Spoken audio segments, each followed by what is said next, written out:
Good morning student. आज हम लोग नोमेनक्लेचर ऑफ कोऑर्डिनेशन कंपाउंड के बारे में बात करेंगे।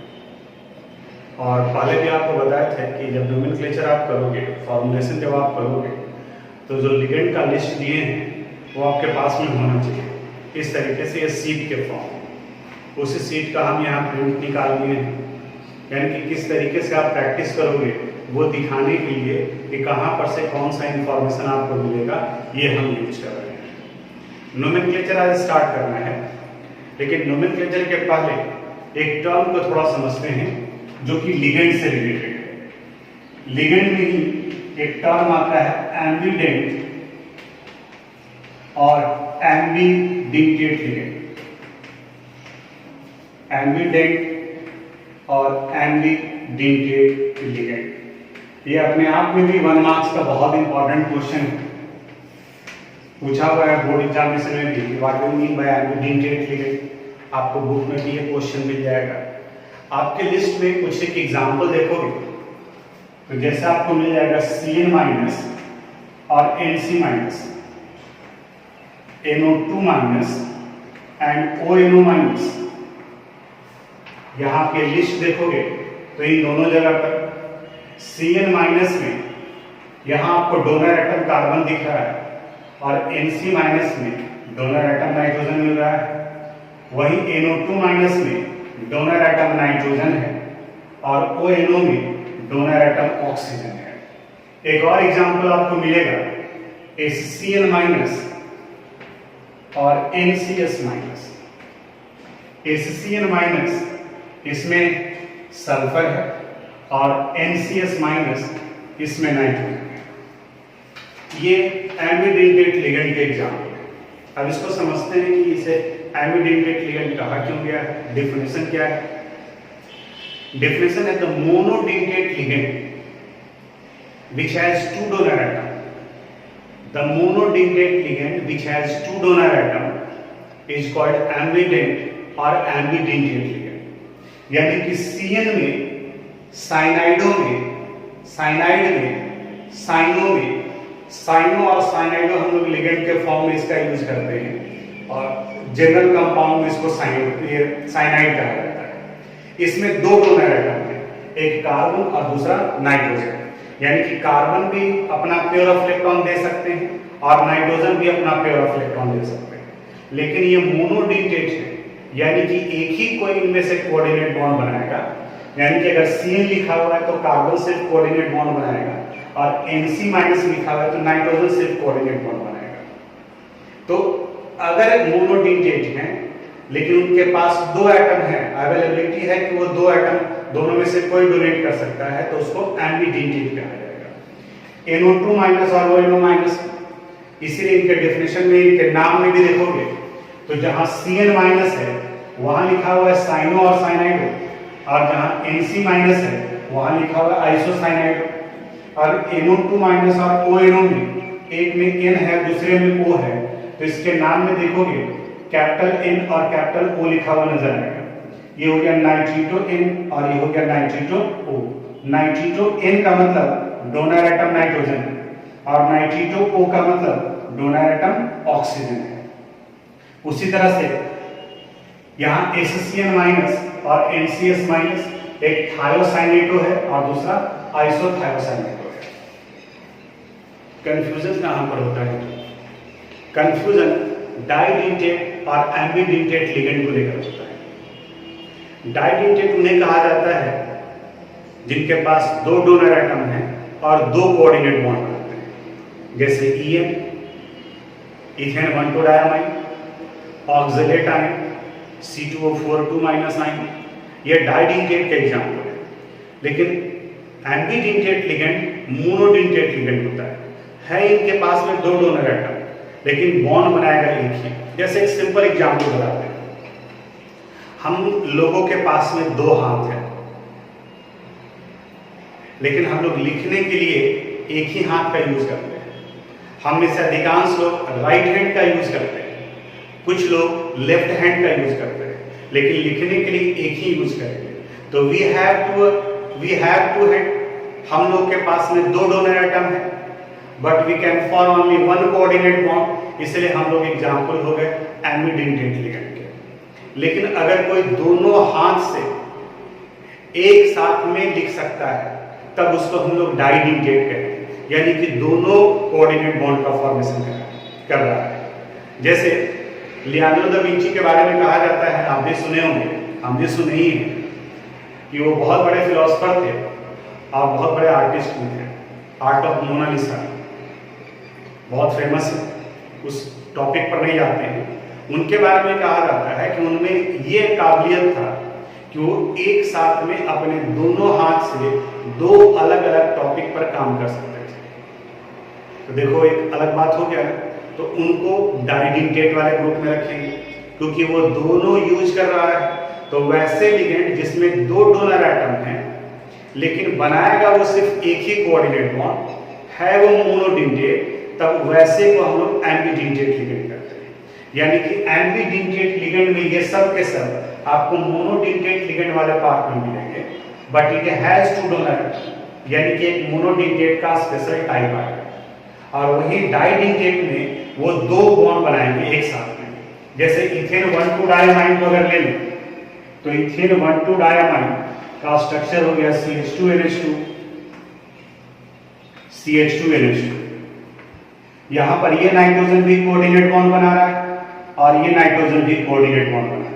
ये दोनों कोऑर्डिनेट बॉन्ड बना रहे हैं डाइडेंटेट के एग्जांपल, जबकि इन सब में सिंगल कोऑर्डिनेट बॉन्ड बनेगा, इसलिए मोनोडेंटेट हो गया। तो इसके एग्जांपल को आप नोट कर लीजिएगा, बहुत इंपॉर्टेंट है ये एम्बीडेंटेट।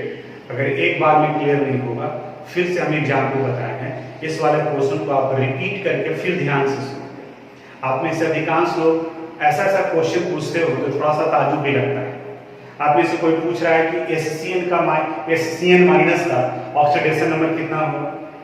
आपको जो हम लिस्ट दे दिए ये बता दिए कि SCN माइनस के ऊपर में माइनस चार्ज है तो ऑक्सीडेशन नंबर 1 होगा।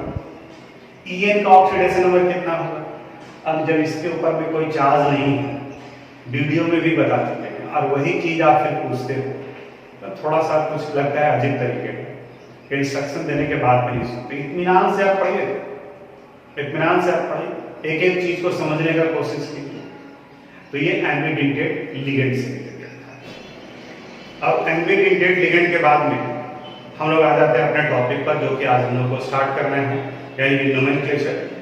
नोमेनक्लेचर के कौन कौन से रूल्स हैं वो हम आपको PDF में दे रहे हैं, वो सारा पॉइंट आप नोट कर लीजिएगा, उसी का यूज होगा। और यहाँ पर हम एग्जाम्पल समझाएंगे, 2, 3, 4 एग्जाम्पल समझाएंगे। आप बिल्कुल इत्मीनान से कंसेप्ट को समझने का कोशिश करना, बिल्कुल एकदम धीरे धीरे बताएंगे एक एक स्टेप किस तरीके से आप यूज करोगे। जैसे अगर मान लीजिए क्वेश्चन दिया हुआ है, इट इज K4 FeCN6 और इसका आपको नेमिंग करना है, नोमेनक्लेचर करना है। सबसे पहला काम आप करोगे सेंट्रल मेटल का ऑक्सीडेशन नंबर निकालना। सेंट्रल मेटल, अब तो कंफ्यूजन नहीं होगा, कोऑर्डिनेशन इंटिटी के अंदर का सबसे पहला एलिमेंट। तो K4 FeCN6 में सेंट्रल मेटल कौन होगा, Fe, इसका ऑक्सीडेशन नंबर निकालते हैं। पोटेशियम का 1/4, आयरन का XCN -1/6 is equal to 0. 4 plus x minus 6 is equal to 0. X minus 2 is equal to 0. X is equal to plus 2. ये ऑक्सीडेशन नंबर निकाल। अब नेमिंग का रूल, IUPAC के अनुसार से ये रूल है कि चाहे आप सिंपल कंपाउंड का नेमिंग कर रहे हो या कॉम्प्लेक्स कंपाउंड का नेमिंग कर रहे हो, पहले कटायन का नाम लिखा जाएगा, उसके बाद अनायन का। यानी पहले कटायन लिखा जाएगा फिर अनायन लिखा जाएगा। अब सवाल उठता है कि पहचानेंगे कैसे कि कौन कटायन है और कौन अनायन। बिल्कुल सिंपल, फॉर्मूला में जो पहले आएगा वो कटायन और जो बाद में आएगा वो अनायन। जैसे यहां पर कोऑर्डिनेशन कंपाउंड है, तो कोऑर्डिनेशन कंपाउंड का 2 पार्ट आप देखोगे, काउंटर आयन और कोऑर्डिनेशन इंटिटी। यहां देखो पहले काउंटर आयन है फिर कोऑर्डिनेशन एंटिटी। वहीं अगर इस तरीके का कंपाउंड रहता CO H2O6 और Cl3, तो यहां पर पहले कोऑर्डिनेशन एंटिटी है फिर काउंटर आयन, तो जो पहले आएगा वो कटायनिक और जो बाद में आएगा वो अनायनिक। यानी कि यहां पर कोऑर्डिनेशन एंटिटी कटायनिक नेचर का और काउंटर आयन अनायनिक नेचर का। लेकिन इस वाले केस में पहले काउंटर आयन है उसके बाद में कोऑर्डिनेशन एंटिटी, यानी कि काउंटर आयन कटायनिक नेचर का और कोऑर्डिनेशन एंटिटी अनायनिक नेचर का। तो जो पहले है उसका हम लोग नाम लिखेंगे। इसके नाम लिखने के पहले थोड़ा सा हम कुछ और का फार्मूले के बारे में बात करते हैं। जैसे आपसे कोई कहता है कि सोडियम क्लोराइड लिखो, तो आप फार्मूला लिखते हैं NaCl, magnesium chloride MgCl2, aluminium chloride AlCl3। दूसरा एग्जांपल और लेते हैं, sodium oxide Na2O, magnesium oxide MgO, aluminium oxide Al2O3। हम जो समझाना चाह रहे हैं वो यहां Na2O है, लेकिन इसका नाम डाई सोडियम ऑक्साइड नहीं करते, हम लोग सोडियम ऑक्साइड करते हैं। यहां पर ये 2 इसके वैलेंसी को सेटिस्फाइड करने के लिए यूज किया है। मैग्नीशियम ऑक्साइड में एक ही है मैग्नीशियम, तो मोनो मैग्नीशियम ऑक्साइड नहीं करते। ये हो गया सोडियम ऑक्साइड, ये हो गया मैग्नीशियम ऑक्साइड, यहाँ ये हो गया एल्यूमिनियम ऑक्साइड। तो इसको डाई एल्यूमिनियम ट्राइऑक्साइड नहीं करते, सिंपल एल्यूमिनियम ऑक्साइड करते हैं।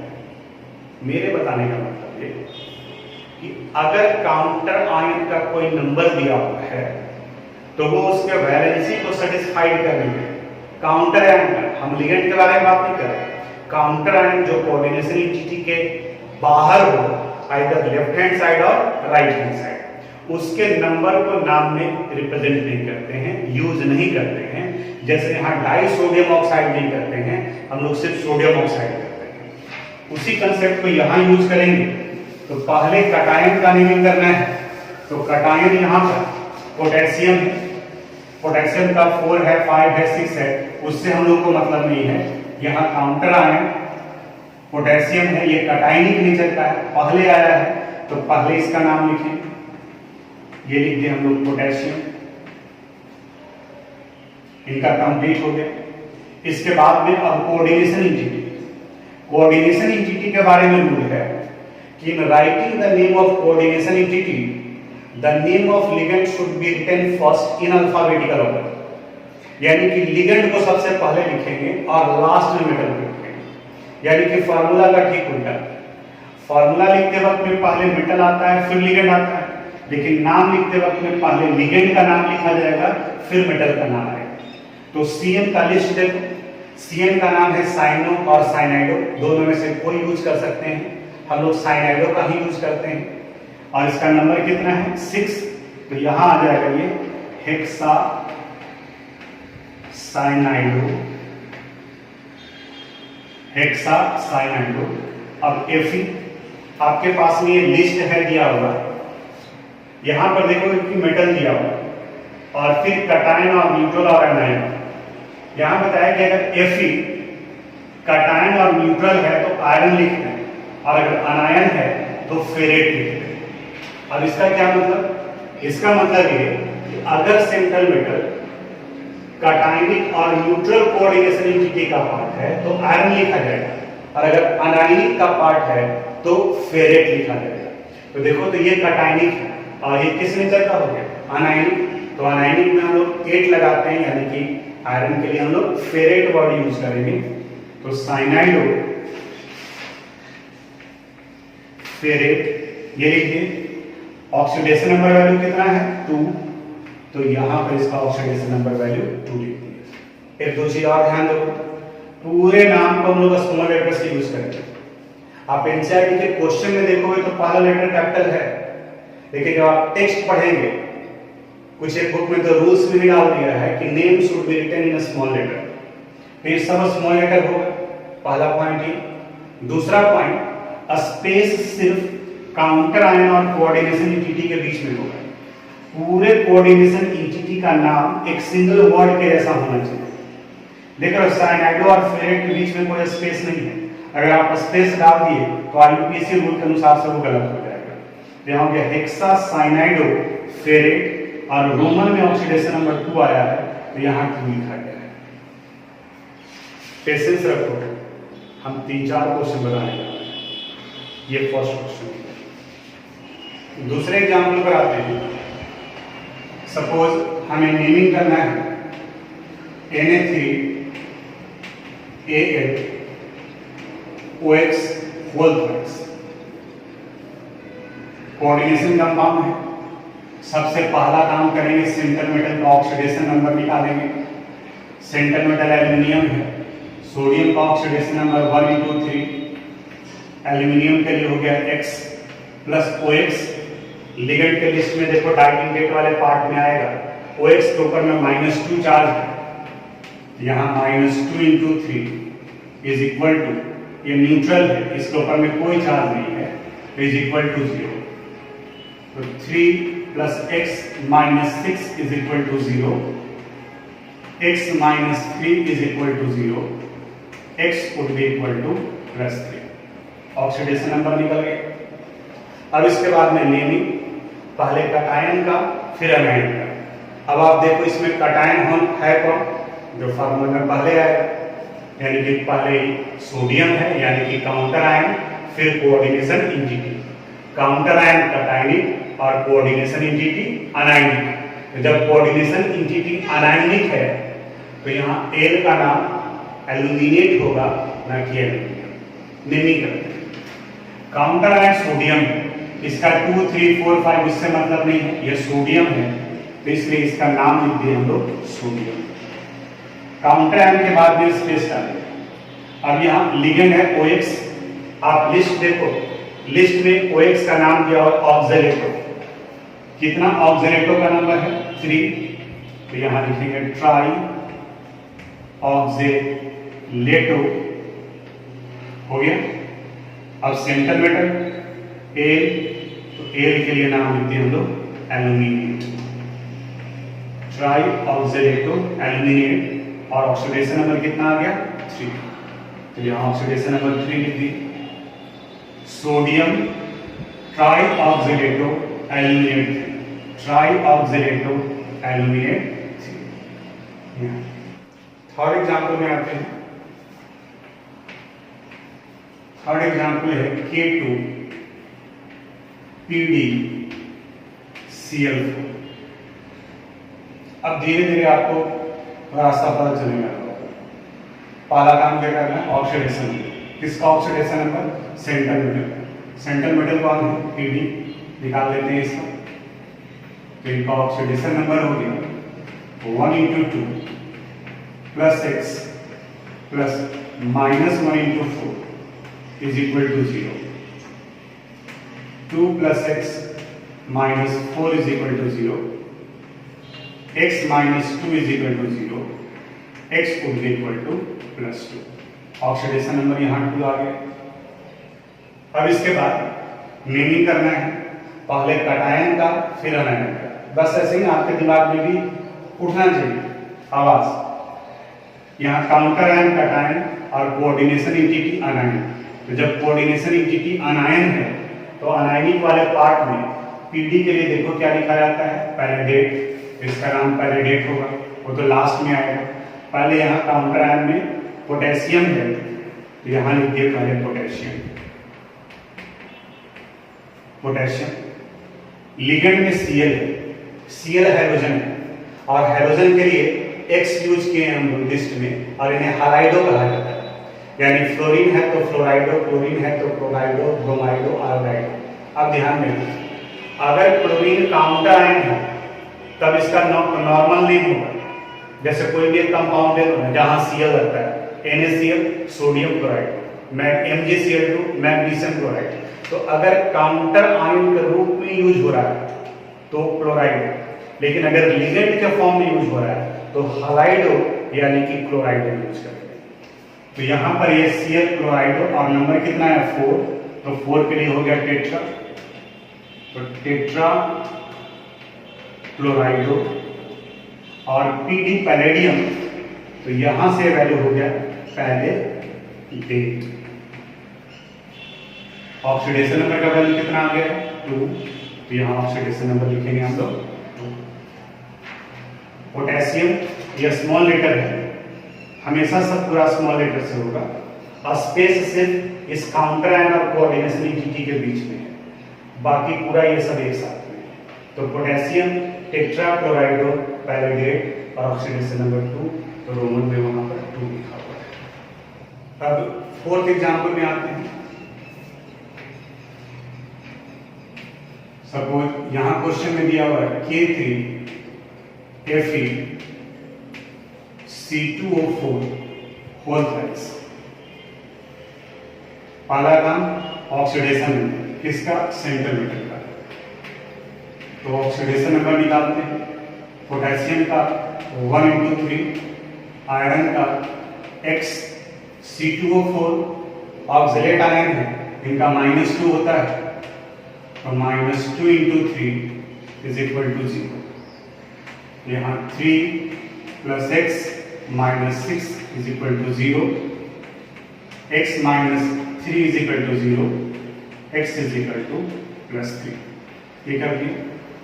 अब जो पहले आएगा यानी कि कटायन का नाम पहले लिखना है, तो कटायन में यहाँ पोटेशियम है तो पहले पोटेशियम लिख दिए, यहाँ पोटेशियम हो गया।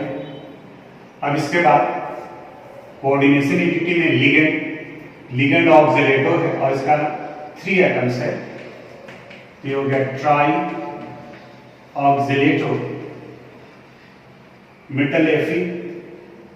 चूंकि ये कटायनिक और कोऑर्डिनेशन एंटिटी अनायनिक है, तो अनायनिक में मेटल के नाम के साथ में 8 लगता है, तो यहां पर आ गया फेरेट। ऑक्सीडेशन नंबर 3, तो यहां पर ये वैल्यू आ गया 3। तो अभी तक इन चारों एग्जांपल्स में पहले काउंटर आयन था, फिर कोऑर्डिनेशन एंटिटी, यानी काउंटर आयन कटायनिक नेचर का और कोऑर्डिनेशन एंटिटी अनायनिक नेचर का था। इसलिए सभी मेटल के साथ में फेरेट, कोबाल्टेट, निकलेट, पैलेडेट ऐसा वर्ड यूज होगा। अब कुछ वैसे एग्जांपल्स के बारे में बात करेंगे जहां पर कोऑर्डिनेशन एंटिटी अनायनिक नेचर का हो, कोऑर्डिनेशन एंटिटी कटायनिक नेचर का हो और काउंटर आयन अनायनिक नेचर का हो। जैसे कि एग्जांपल बताते हैं आपको,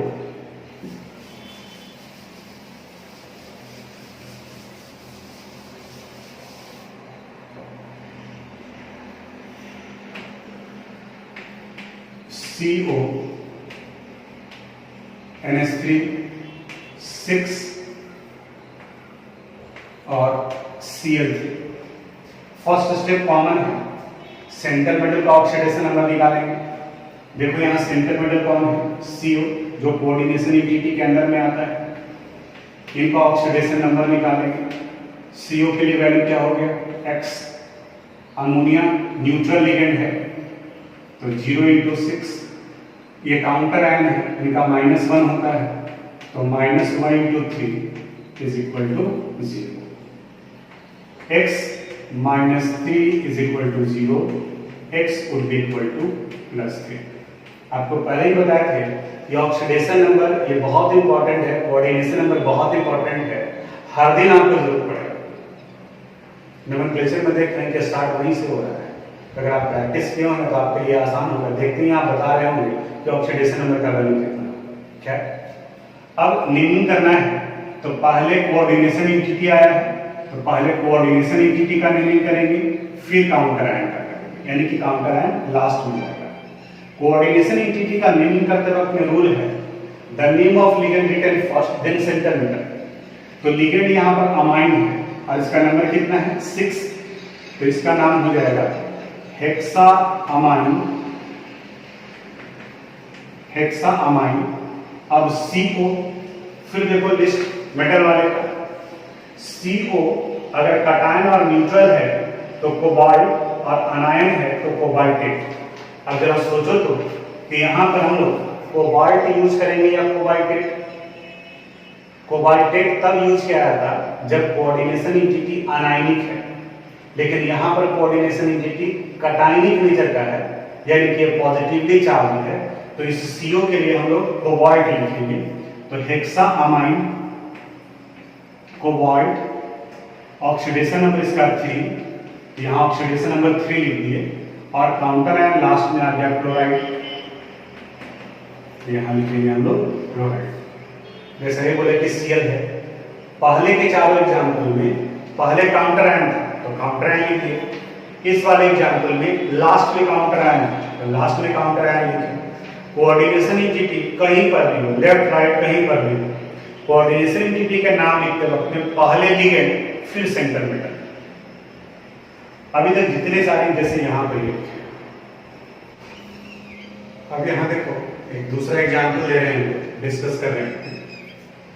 यहाँ CONH3 H2O होल ट्वाइस और Br3, इस जगह पर भी कोऑर्डिनेशन एंटिटी कटायनिक और काउंटर आयन है, यानी देखने से ये पता चल गया कि अच्छा कोऑर्डिनेशन एंटिटी कटायनिक है तो सेंट्रल मेटल CO के लिए हम लोग कोबाल्ट यूज करेंगे, कोबाल्टेट में। अब बाकी का जो स्टेप है उसको यूज करते हैं। पहले ऑक्सीडेशन नंबर इसका है, तो सेंट्रल मेटल कोबाल्ट है तो इसके लिए X मान लीजिए, NH3 न्यूट्रल लिगेंड है तो 0 × 4, H2O न्यूट्रल लिगेंड है 0 × 2, ब्रोमीन हैलोजन है तो सारे हैलोजन का -1 होता है, नंबर 3 है तो -1 × 3 is equal to 0। Is equal to 0 क्यों? क्योंकि इस पूरे कॉम्प्लेक्स पे कोई चार्ज नहीं है। यहाँ आ गया x - 3 is equal to 0, it means x is equal to +3। Oxidation number लिखिए। अब चूंकि पहले कटायनिक नेचर का है कोऑर्डिनेशन एंटिटी, तो पहले कोऑर्डिनेशन एंटिटी का नेम करें। Rules: in writing the name of coordination entity, the name of ligand should be written first in alphabetical order, then the name of central metal entity. अब यहाँ पर देखो ये दो लिगेंड है, NH3 भी है और H2O भी है। NH3 का नाम, जो लिगेंड का नाम है वो याद है, NH3 को अमाइन कहा जाता है और H2O को एक्वा कहा जाता है। अब यहाँ नाम लिखते वक्त में यहाँ देखोगे कि अमाइन और एक्वा, इन दोनों में से अल्फाबेट में कौन पहले है। तो अल्फाबेट आइडेंटिफाई करने का तरीका जो ऑर्गेनिक में जैसे हम लोग पढ़े थे कि फर्स्ट लेटर अगर कॉमन हो गया, यहाँ भी A और यहाँ भी A, तो फिर सेकंड लेटर को कंपेयर करते हैं।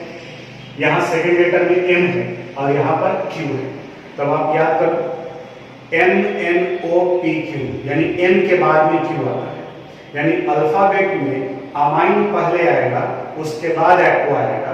तो नाम लिखते वक्त में अमाइन को पहले लिखेंगे उसके बाद में एक्वा को लिखेंगे। हालांकि फार्मूला भी अल्फाबेटिकल ऑर्डर में ही लिखा जाता है, लेकिन आपको रिस्क नहीं लेना है, आप अपनी तरफ से जरूर चेक करो। यानी एक से ज्यादा अलग अलग तरह के लिगेंड है तो उनके नाम लिखते वक्त में अल्फाबेटिकल ऑर्डर में लिखते हैं। जैसे यहाँ पर दो लिगेंड थे, एक अमाइन और दूसरा एक्वा, तो अमाइन अल्फाबेट में पहले आ रहा है, एक्वा बाद में आ रहा है, इसलिए पहले अमाइन को लिखेंगे। अमाइन का नंबर कितना है? 4, तो यहाँ पर ये हो गया टेट्रा अमाइन, टेट्रा अमाइन। अब आप में से कई लोग टेट्रा का टी काउंट करने जाएंगे। टेट्रा तो नंबर को रिप्रेजेंट कर रहा है, लिगेंड अमाइन है तो इसके हमको यहाँ से ये अल्फाबेट डिसाइड करेगा, ना कि डाई ट्राई का डी और टी डिसाइड करेगा। तो टेट्रा अमाइन, एक्वा का नंबर कितना है? 2, तो यहाँ ये हो गया di aqua, tetra amine di aqua. ये कंप्लीट हो गया सारा लिगेंड। अब बचा हुआ क्या रहेगा? मेटल, तो मेटल को लिखेंगे। अब फिर सोचो CO, एकदम ऐसे दिमाग में उठना चाहिए। CO, तो CO के लिए हम लोग कोबाल्ट लिखें या कोबाल्टेट, तो तुरंत दिमाग में आएगा कि कोबाल्टेट होता है जब कोऑर्डिनेशन एंटिटी अनायनिक और कोबाल्ट होता है जब कोऑर्डिनेशन एंटिटी कटायनिक या न्यूट्रल। तो अभी कोऑर्डिनेशन एंटिटी किस नेचर का है? कटायनिक, तो इसलिए इसमें हम लोग कोबाल्ट लिखेंगे। तो यहाँ देखिए कोबाल्ट, ऑक्सीडेशन नंबर इसका कितना है? 3, तो यहाँ लिख दिया 3। ये पार्ट कंप्लीट हो गया। अब लास्ट में ब्रोमीन है, तो ब्रोमीन के लिए ब्रोमाइड होगा, क्योंकि जनरल कंडीशंस में अगर ब्रोमीन है, सोडियम ब्रोमाइड, पोटेशियम ब्रोमाइड, तो यहाँ पर Br के लिए ब्रोमाइड करना चाहिए। एक और एग्जांपल डिस्कस करते हैं।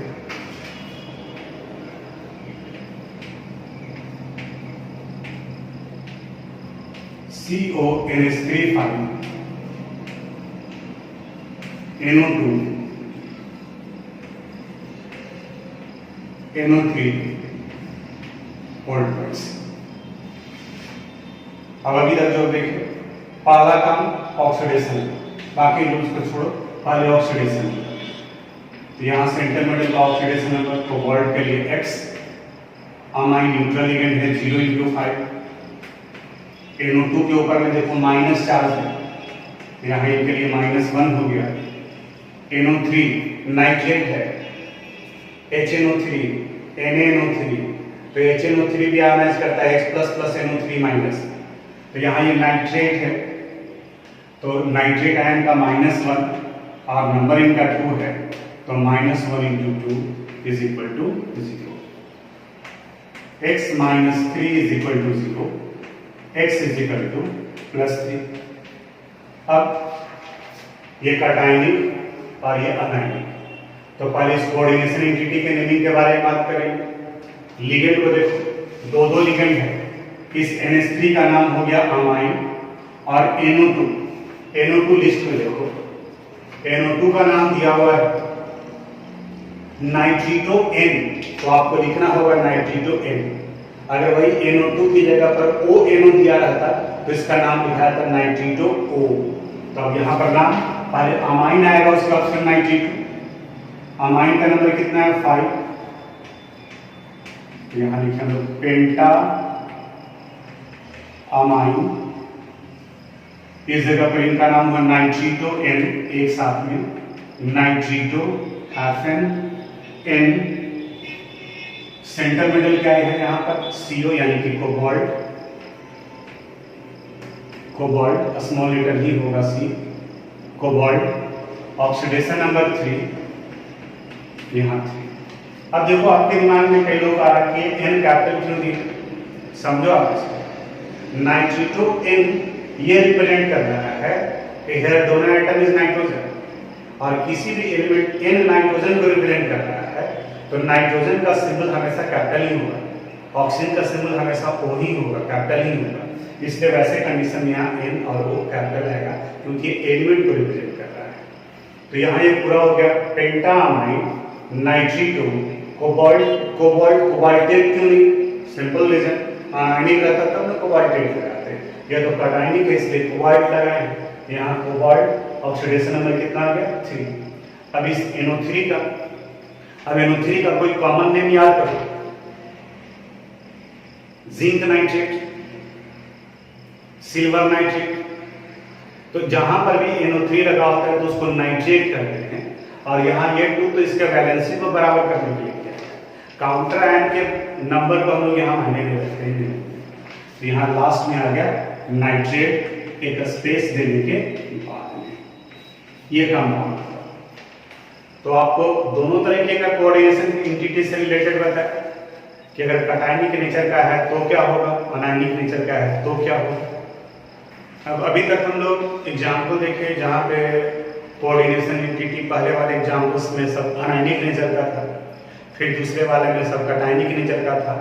अब बात करते हैं कि अगर न्यूट्रल हो तो उस कंडीशन में कैसे करेंगे। जैसे उसके एग्जाम्पल में ये आ जाता है NiCO4। अब जो ये न्यूट्रल है, क्यों न्यूट्रल हो गया, क्योंकि ना तो इसके पहले में कोई है और ना ही इसके बाद में है, और ना ही कोऑर्डिनेशन एंटिटी के ऊपर में कोई चार्ज है, इसका मतलब न्यूट्रल है। तो न्यूट्रल होने से क्या फर्क पड़ेगा, मेटल का नाम अगर कोऑर्डिनेशन एंटिटी कटायनिक और न्यूट्रल हो तो सेंटर मेटल का नाम एलिमेंट नाम से रिप्रेजेंट करते हैं, और अगर ये अनायनिक नेचर का हो तो नाम के साथ में 8 लगता है। खैर पहले जो तरीका है वो यहाँ इसका ऑक्सीडेशन नंबर निकालते हैं, इनका ऑक्सीडेशन नंबर निकालेंगे तो निकेल का हो गया X, CO carbon monoxide carbonyl ligand है, CO अपने मोनोडेंटेट लिगेंड वाले लिस्ट में देखो नजर आएगा, ये आपको 4th नंबर पर है, कार्बोनिल लिगेंड है और इसके ऊपर में कोई चार्ज नहीं है, इसका मतलब CO न्यूट्रल लिगेंड हो गया। तो 0 × 4 = 0, तो यहाँ X = 0, तो संयोग से यहाँ मेटल का भी ऑक्सीडेशन नंबर 0 हो गया। एक चीज ध्यान देना, मेटल का ऑक्सीडेशन नंबर 0 है, उसकी वजह से ही कोऑर्डिनेशन एंटिटी न्यूट्रल है, ये जरूरी नहीं है, ये जरूरी नहीं है। कोऑर्डिनेशन एंटिटी के ऊपर का जो चार्ज होगा वो कोऑर्डिनेशन एंटिटी को डिसाइड करता है, और बाकी ऑक्सीडेशन नंबर तो लिगेंड पर डिपेंड करता है। संयोग से यहाँ दोनों न्यूट्रल है। नाम करते हैं तो पहले लिगेंड का, 4 लिगेंड है, कार्बोनिल है, तो इसलिए इसका नाम आ गया tetra carbonyl, tetra carbonyl. Metal में निकल है तो यहां लिख दिया हम लोग निकल, और ऑक्सीडेशन नंबर का वैल्यू आ गया 0, यहां 0 लिख दिए इसकी जगह पर, टेट्रा कार्बोनिल निकल। एक और एग्जांपल लेते हैं, जैसे अगर हम NiCl4 और 2- का ये दिया हुआ, इसका निकालना है, नेमिंग करना है, तो पहले इसका ऑक्सीडेशन नंबर निकालो। यहां इनका ऑक्सीडेशन नंबर वैल्यू निकल का X प्लस क्लोरीन का -1 × 4 इज इक्वल टू -2,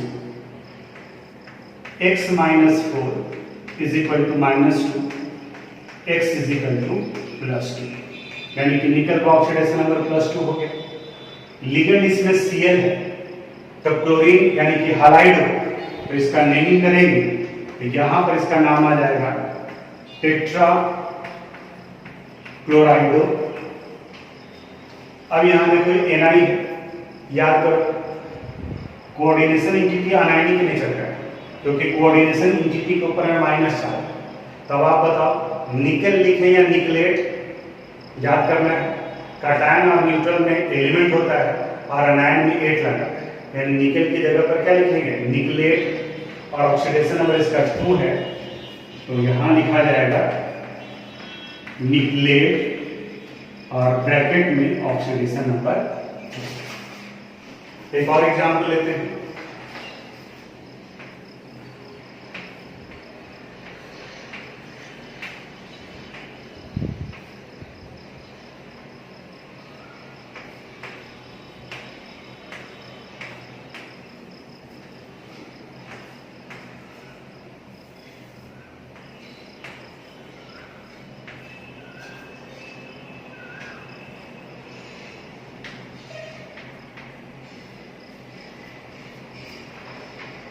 अब यहां देखो इस कॉम्प्लेक्स का नेमिंग करना है, CONH3 H2O ONO, और कोऑर्डिनेशन एंटिटी के ऊपर में 2+ चार्ज है। स्टेप बाय स्टेप और उसी हिसाब से सोचेंगे। पहला काम करना है ऑक्सीडेशन नंबर निकालना, तो ऑक्सीडेशन नंबर निकालते हैं। COX कोबाल्ट है, ammonia neutral ligand 0 × 3, H2O neutral ligand 0 × 2, ONO ligand के लिस्ट में देखो ONO आपको 60 नंबर पर नजर आएगा, 92O है और इसके ऊपर में -1 चार्ज, तो यहाँ पर आ गया -1, एक ही नंबर है इसका, इज इक्वल टू +2। +2 क्यों कर दी? क्योंकि इस कोऑर्डिनेशन एंटिटी के ऊपर में 2+ चार्ज है।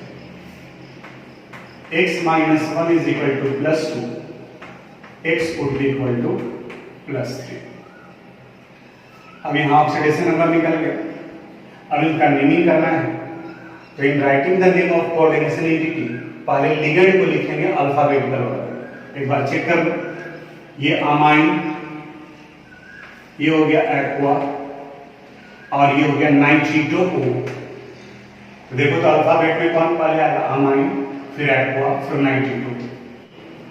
यहाँ पर इस कंपाउंड में सेंटर मिडल का ऑक्सीडेशन नंबर निकालिए, +3 है।